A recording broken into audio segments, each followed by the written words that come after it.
કોઈ પ્રશ્ન હોય તો બોલજો. તમને ના સાહેબ હું તો શીખીએ છીએ. Okay okay. આ છંદ પર આપણે કામ કરવાનું છે. કે તમને એક મિશ્રો આપું છું.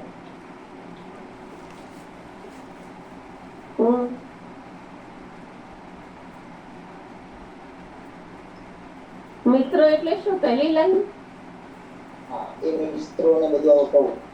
આ તમને બહેર ને બધું આવડતું શીખવાડ્યું. હવે ગઝલ એટલે શું સમજી લો. ગઝલ ની અંદર મિશ્રો હોય. મિશ્રો એટલે પંક્તિ, એક લીટી, એક લીટી એટલે એક મિશ્રો. ગઝલ ની અંદર બે પંક્તિ હોય, બે. દરેક પંક્તિને મિશ્રો કહેવાય. મિશ્રા બે છે, ઉલા મિશ્રો અને સાની મિશ્રો. ઉલા એટલે ઉપરની લીટી, સાની એટલે નીચેની લીટી. ઉલા એટલે ઉપર ને સાની એટલે નીચે. ઉલા વત્તા સાની બરાબર શેર થયો, એક શેર થયો. ઉલા મિશ્રો વત્તા સાની મિશ્રો બરાબર એને શેર કહેવાય. બરાબર. આવા ગઝલમાં ઓછા 5 શેર હોવા જોઈએ. 5 થી ઓછા શેર હોય તો ગઝલ ના કહેવાય. બરાબર. પછી એ મુક્તક થઈ જાય, લઘુ કાવ્ય થઈ જાય. પણ ગઝલની અંદર એને ફટાવી શકાય નહીં. 5 શેર હોવા જોઈએ. વધુમાં વધુ તમે 11, 9, 7, 12, 15 જેટલા પણ શેર તમે તમારી તાકાત લખી શકો. હવે શેર એટલે કે શેરની અંદર ઉલા મિશ્રો અને સાની મિશ્રો બેની અંદર દાવો દલીલ હોય છે.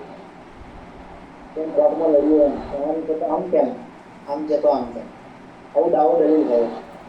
એમાંથી ચમત્કૃતિ સર્જાવી છે. ચમત્કૃતિ એટલે શરીયત. શેરની ઉત્કૃષ્ટ અવસ્થા એટલે શેરિયત કહેવાય. શેરિયત વગર નો શેર કહેવાય નહીં. આપણે વાપરી એને પછી મતલબ નહીં. મિત્રો આ અવાજ આવે છે, થોડું મ્યુટ રાખજો.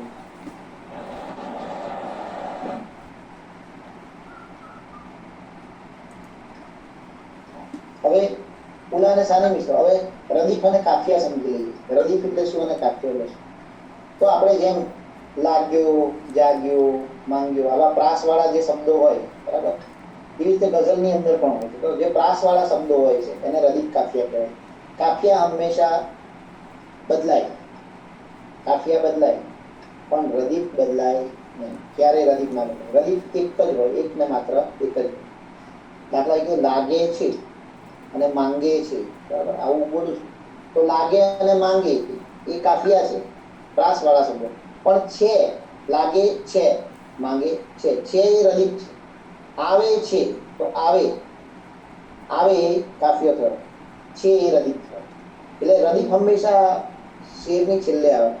છેલ્લો અક્ષર જે હોય, છેલ્લો અક્ષર અથવા પદક્રમ અથવા અક્ષરોનો સમૂહ હોય, કોઈ શબ્દ હોય તો એને રદીફ કહેવાય.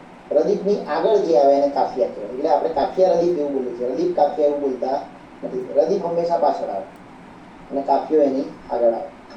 તો આપણે થોડા રદીફ કાફિયા જોઈએ. સ્મરણ છે, સ્મરણ છે, મરણ છે, હરણ છે,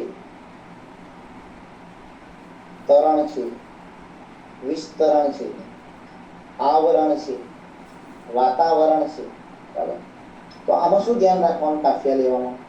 કે કાફિયાની અંદર પ્રાસ વાળો શબ્દ હોવો જોઈએ. તમે શરત છે એવું લો તો તરત છે, મમત છે, પરત છે, જગત છે, આવું લેવાય. પણ તમે એમ લઈ લો કે અક્ષર છે તો એ પ્રાસ વાળો શબ્દ કહેવાય. એનો જે છેલ્લો અક્ષર છે એ પણ સરખો આવો જોઈએ. શરત, પરત, જગત, મમત, તરત, થવું જોઈએ. લાગ્યો, જાગ્યો, માંગ્યો, આપ્યો, યો થયું, બરાબર. એવી રીતે લાશ, કાશ, છાશ, બરાબર. પછી તમે શ હોય તો શ ના લઈ, શ્વાસ ના લઈ શકાય. એટલે છેલ્લો અક્ષર મેચ થવો જોઈએ તો જ એને કાફિયો કહેવાય. નહીં તો એ કાફિયો તૂટી જાય અને એને પછી આપણે ગઝલની અંદર ઉપયોગ કરી શકીએ નહીં. એટલે કાફિયા લેવાના પણ નિયમો છે, એ પછી વિસ્તૃત રીતે સમજાવશું. પણ ગઝલની અંદર મિશ્રો હોય, ઉલા અને સાની, એ બે મળીને શેર બને. અને આખો શેર જે હોય એમાં રદીફ અને કાફિયા હોય છે. હવે હું મારો એક શેર કહું છું કે કોઈ બીજાનો શેર કહું છું, એટલે મારો કશું પણ કહ્યું ના, ખરા છો તમે તો. કશું પણ કહ્યું ના, ખરા છો તમે તો. કશું પણ લગાવ્યા, કહ્યું ના લગાવ્યા, ખરા છો લગાવ્યા તમે તો. લગાગા. કશું પણ કર્યું ના ખરા છો તમે તો, કશું પણ કર્યું ના ખરા છો તમે તો, લગાગા લગાગા લગાગા લગાગા. હવે એને બીજી રીતે કહીએ, કશું પણ કર્યું ના ખરા છો તમે તો, કશું પણ કર્યું ના ખરા છો તમે તો. આ ખાલી સમજવા માટે આપણે મેં તમને સમજાવવા માટે લીધું છે. પણ આપણે અલગ રીતે આપણે પોતે જ્યારે લખવાની શરૂઆત કરશું ત્યારે તમને હોમવર્કમાં ગ્રુપની અંદર જ એ આપી દઈશ, બરાબર છે. એટલે એક છંદ સુધી અને લઘુ ગુરુ સુધી આપણે આજે આવર્તનો સુધી, બહેર શું છે, ગઝલ શું છે, એના વિશે આપણે સમજ્યા.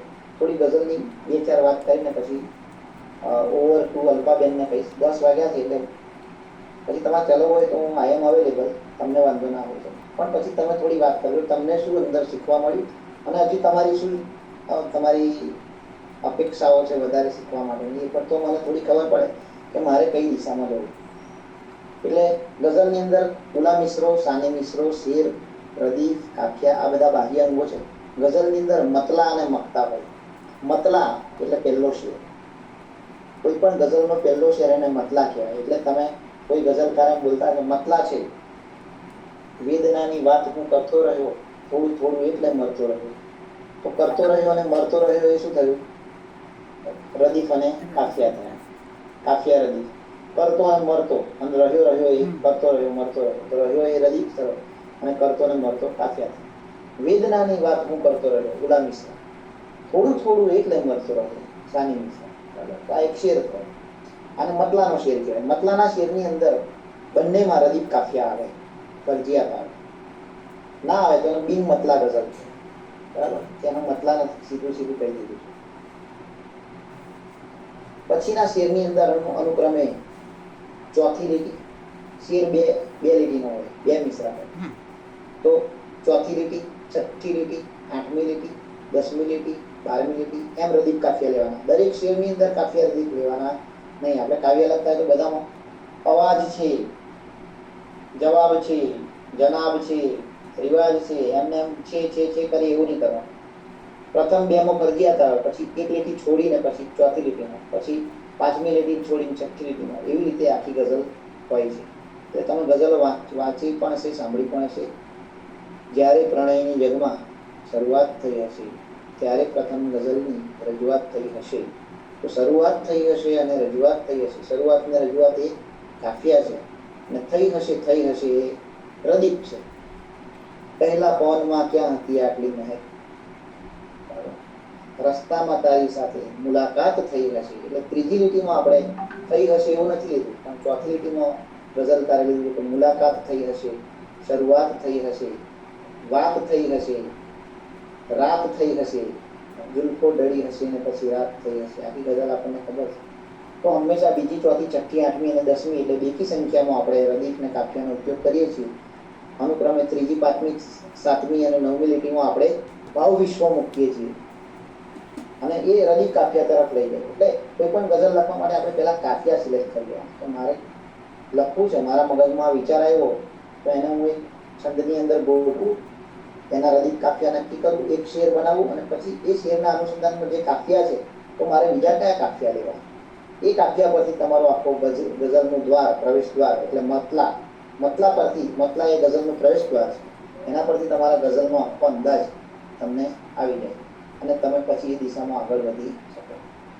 અને જો ગઝલમાં 5 શેર હોય, બરાબર, ઓછામાં ઓછા 5 હોવા જ જોઈએ. 5મો જે શેર છે એને અંતિમ શેર કહેવાય જનરલી. પણ તખલ્લુસ આપણે વાપરીએ. તખલ્લુસ એટલે ઉપનામ. મારું ઉપનામ, હું દીપકસિંહ સોલંકી છું, તો મારું ઉપનામ દીપ છે. એટલે હું મારી જેટલી બી ગઝલ લખું એમાં છેલ્લો જે શેર લખું એમાં દીપ શબ્દ આવે છે.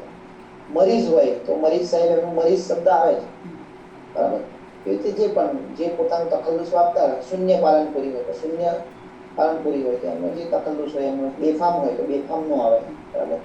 તો જે તખલ્લુસ આવતું હોય તો એને મક્તાનો શેર કહેવાય. મક્તા પ્રથમ શેર હોય તો મતલા અને અંતિમ શેરની અંદર તખલ્લુસ આવતું હોય તો એને મક્તાનો શેર કહેવાય.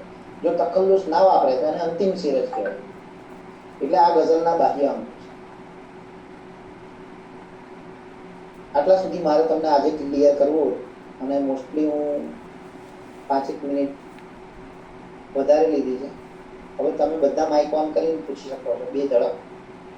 તો સાહેબ આવતીકાલનો લેસન એક તમે આપવાના હતા પહેલી લાઈન એને શું કહેવાય? હા એ આપી દઈશ એ લખાવું છું. હા. પણ તમારા તરફથી તમને કાંઈ સમજણ ના પડી હોય તો આપણે એ ક્લિયર કરી દઈએ, કેમ કે હવે વળી પાછા આપણે આવી રીતે મળી નહીં શકીએ. 24 કલાક હા, થઈ જશે. આમાં એક ફરક એવો લાગે છે મને ગઝલ અને પ્રાકૃત છંદોવાળી કવિતામાં કે એ જે કવિતાઓ હતી એક જ ભાવમાં શરૂ થઈને પૂરી થાય, જ્યારે ગઝલના 5 શેર હોય તે પાંચે પાંચ ના મતલબ અલગ અલગ નીકળી શકે.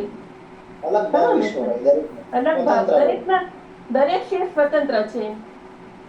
હા, ગઝલની અંદર પણ કવિ તમે એક જ ભાવ પર લખો તો એને મુસલસલ ગઝલ કહેવાય. મુસલસલ એટલે એક જ ભાવ વિશ્વ, એક જ હા. વિચાર પર કેન્દ્રિત હોય. જેમ કે તપેલી લગાગા, હા. તપેલી ચાલે તો પછી ઓરડો તો ઓરડો છે. બરાબર. પક્ષી હમ, પક્ષી હમ. તો પક્ષી. સુરત હા, તો એ સુરત. પેલો સ્નેહી પરમારની તપેલી વાળી ગઝલ છે તો એ આપ કહો છો એને શું કહેવાય? મુસલસમ. મુસલસલ. મુસલસલ. મુસલસલ. એ તપેલી વાળી ગઝલ મુસલસલ થઈ, બરાબર. પછી યાદી ભરી છે આપની જે કલાપી છે તે પણ એવી જ થઈ. હા, એવી જ છે. હા, બાકી જનરલી વાંચીએ છીએ તો બધા પાંચે પાંચ શેરના ભાવ અલગ અલગ જોવા મળતા હોય અલગ છે. અલગ હોય. એ રીતે લખવું સારું, કેમ કે એમાં તમારું બુદ્ધિ છે ને ખીલે. બરાબર છે. પેલામાં કુંઠિત થઈ જાય કે મારે બસ આ ગોધરા વિશે લખવાનું, મારે સ્મિથ વિશે લખવાનું છે, મારે આકાશ વિશે લખવાનું છે. એટલે આપણું એક જગ્યાએ કેન્દ્રિત થઈ જાય. હા, બરાબર છે. બરાબર. ભલે એટલે અલ્પાબેન કેવું આપણે રાજી વિદાય લઈએ. મારે થોડા અગત્યના ફોન છે. હા, એ કેયુરીબેનને કંઈ પ્રશ્ન હોય કે મેઘાવીબેનને? બસ ખાલી એક છેલ્લું એટલું જ લખું છે, મુસલસલમાં એક જ ભાવમાં હોઈ શકે, શું કહેવાય મુસલસલ એટલે? મુસલસલ ગઝલ એટલે એનું ભાવ વિશ્વ એક જ હોય. એક મધ્યવર્તી વિચાર હોય અથવા એક જ શબ્દ પર કેન્દ્રિત હોય.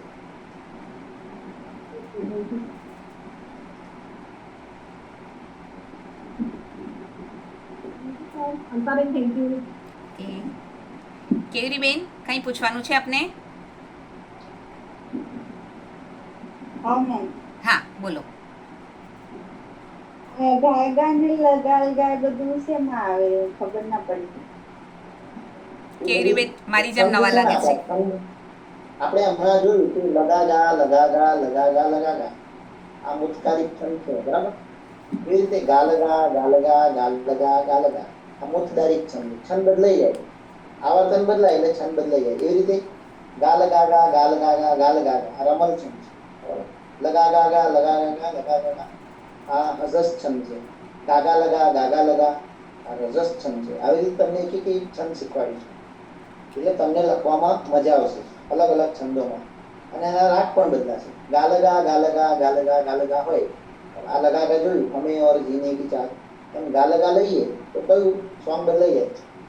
ગાલગા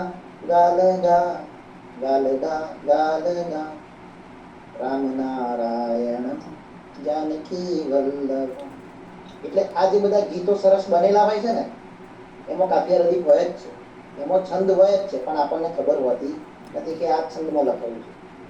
તમે ગુજરાતીમાં પણ એવી સરસ રીતે કવિતા રચી શકો આરામથી ગાતા અને તમારે કોઈ પણ પ્રકારની ભૂલ પણ ના થાય, એકદમ રિધમમાં આવી જાય. એટલે આ બધી બહેર કહેવાય. બહેર, તમે જે પ્રશ્ન કર્યો બહેર કહેવાય, છંદોની બહેર.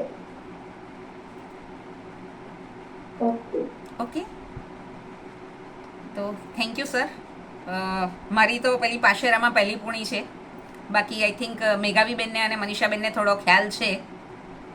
તો અને બીજા થોડા મિત્રો જોડાઈ નથી શક્યા, જોઈએ હવે આ સેશન પછી કાલે પણ એમને. મારી પસંદગી હજુ ગઝલ નથી થતી એટલે હું એમાં બહુ શીખવા માટે ઇન્ટરેસ્ટ નથી લઈ શકતી, પણ આજે મેં લીધો છે. જી સર.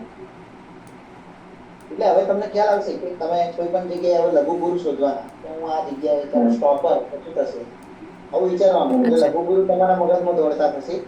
એટલે તમે કોઈ પણ ગીત હોય, કોઈ પણ રચના હોય, એનું લઘુ ગુરુ લગાત્મક તમને સમજણ પડે, એનું લય તમને સમજણ પડે, અને મજા આવે.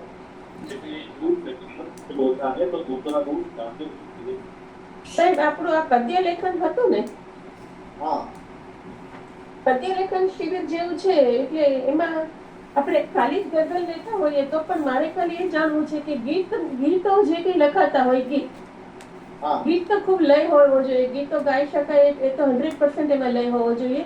તો ગીત છે તે હંમેશા છંદમાં લખાય છે. હા ગીત પણ જો કોઈ પણ કવિતા હોય ને ગેય કવિતા, હા. ગીતનો અર્થ ગેય ગેયતા, જે ગાઈ શકાય હા. બરાબર. તો ગાય એમાં પણ લઘુ ગુરુ અક્ષરોની મેળવણી હોય છે, એમાં બધા ગા જ હોય. લલગા એવું લલગા નહીં. ગાલગા ગાલગા. એ આપણા માટે આ બધું અત્યારે આવ્યું બરાબર, થિયરિટિકલ ગીતો છે, જૂના ગીતો લખાયા બધા જે લોકગીતોના સ્વરૂપમાં આપણે ગાઈ તો શકીએ જ છીએ, દરેક લોકગીત ગાય જ છે. તો એ બધા શું છંદમાં હોવાના હતા? બધા છંદમાં જો લગી જા ગલે કે ફિર એ તો બરાબર નહીં. એક પાળ માથે પોપટડો, પોપટની લીલી ચાંચ રે, એવું કઈ બી હોય એવું લોકગીત તો એ પણ લયમાં જ છે. લય ખરો, લય અને છંદ. હા. લયબદ્ધતા અને છંદ બંનેનો સુમેળતા હોય. પણ અચ્છા. ગીતોની અંદર શું છે, છૂટછાટ છે કે તમે હા. આજે લલગા લીધું પછી બીજામાં ગાગા લો તો ચાલે, બરાબર. એમાં તમે વિસ્તૃતીકરણ કરી શકો. છંદમાં લગા ગા એટલે લગા ક્યાં જ લેવું પડે, પછી એમાં ના ચાલે. આવર્તન હા, ચોક્કસ હોય. ગઝલ બહુ જ ફિક્સ રહેવી જોઈએ. હા નિશ્ચિત માત્રાઓ છે. જી પેલામાં જી. નિશ્ચિત ના હોય અને નિશ્ચિત પદક્રમ પણ ના હોય. હા. ભલે આજે આટલું રાખો એટલે બધા સમયસર. કઈ વાંધો નહીં. એટલે જ મેં 10 વાગે ઓફ કરી દીધું. હા, તમારો હા. ટાઈમ રહેવાનો નહીં ને એટલે. હા, ફરી મળીએ. જી, જી. કાલે. કાલે, હા, એટલે કાલે હું મળીએ નીકળી પાછા. જાઉં છું. હા, ના ના આપણે કાલે જ આપણે મળીએ continue છીએ. કરવું હોય તો કરો. ના ના હા, મારે તો હજુ કુકિંગ પણ બાકી છે. થેન્ક યુ સાહેબ, આપનો ખૂબ ખૂબ આભાર. કાલે ફરી વખત આગળ અને પેલી એક પંક્તિ